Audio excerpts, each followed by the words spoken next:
Spring is finally here. The birds are singing joyfully in our garden, and all around me, nature is budding and transforming. To me, the changing of the seasons is really a time for reflection and celebration because one door is closing while another is opening. And this year, spring brings a new occasion to celebrate. Garden Shed will finally become a garden art studio and spa. I'm already enjoying blissful quiet moments, daydreaming in this garden studio, watching nature come alive around me.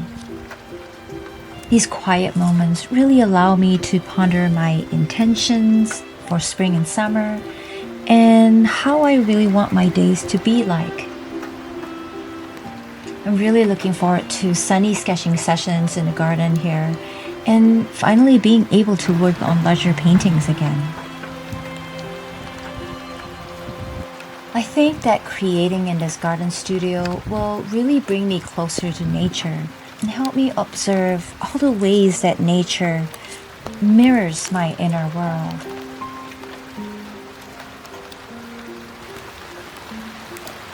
What are you looking forward to the most this spring or autumn?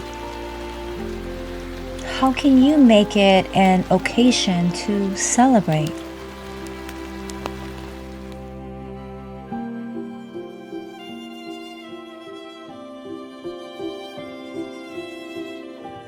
I believe that it's really important to elevate and appreciate all the big and little things we've accomplished in our creative life. Because doing so keeps us going and invites more of the same.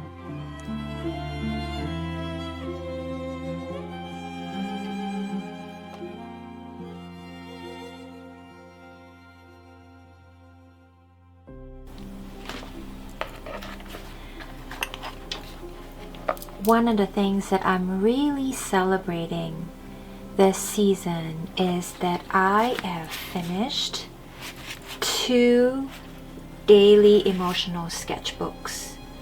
And this one I started, some of you might have seen, right after Walk the Labyrinth last year in summer. And it's got some of my best little paintings that I've done in a while. So this was all through summer into fall, as you can see, harvest season.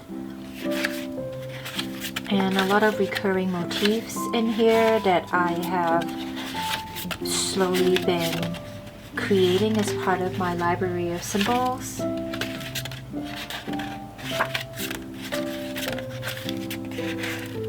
like this one.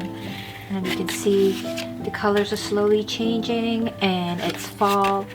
I've been really proud of this, finishing this sketchbook, and I like that it's small so it doesn't feel intimidating when I pick it up and paint in it.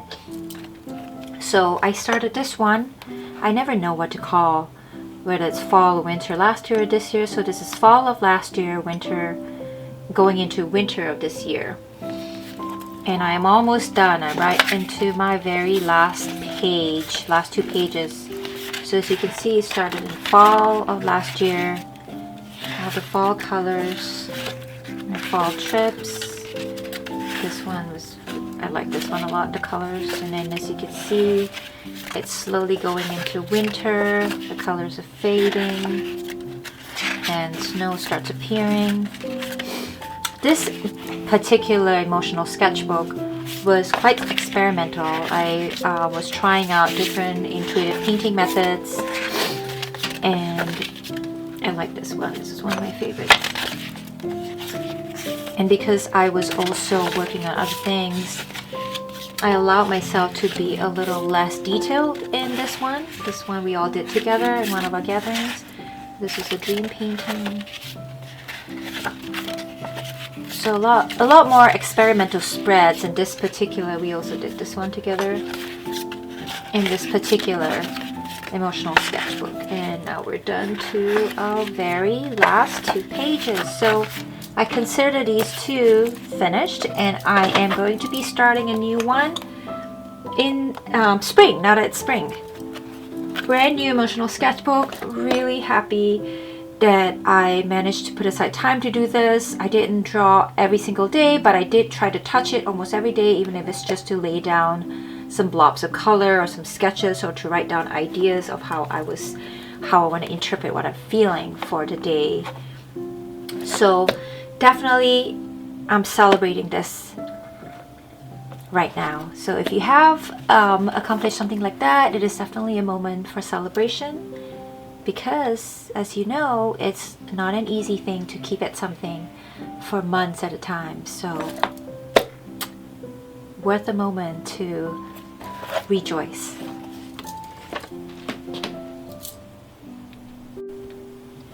This is something new that I haven't really shared with the club yet, but some of you might have seen it on my Instagram. I just started this. This is a new creative ritual.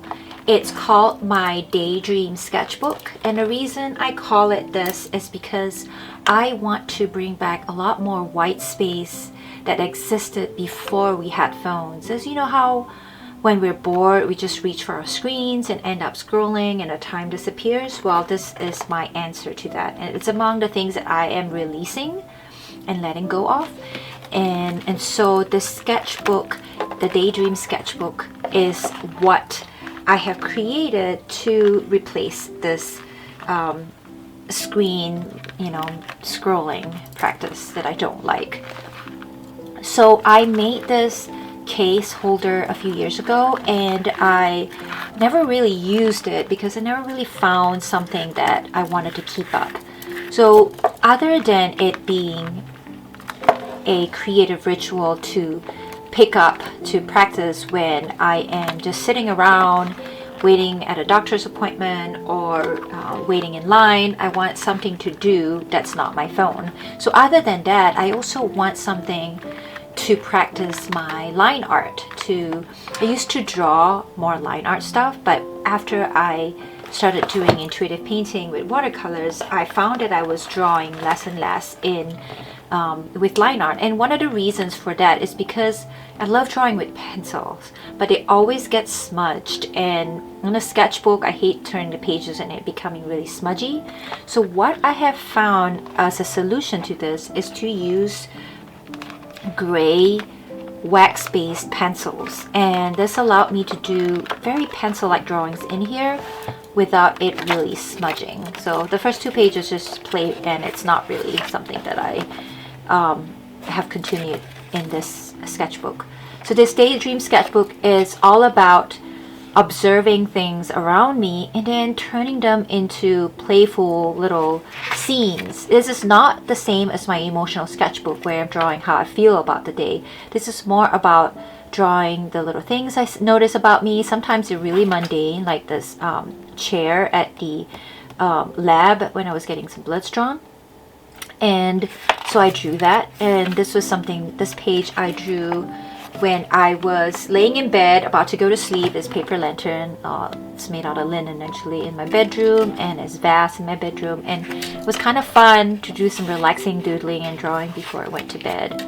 So this I drew when I was out for lunch and running some errands, and this I drew around the house. My niece was sleeping when they came over for dinner, so my cat.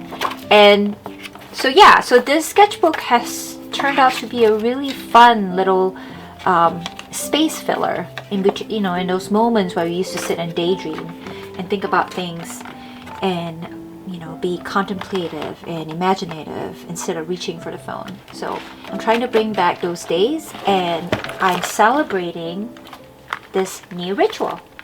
I highly recommend it.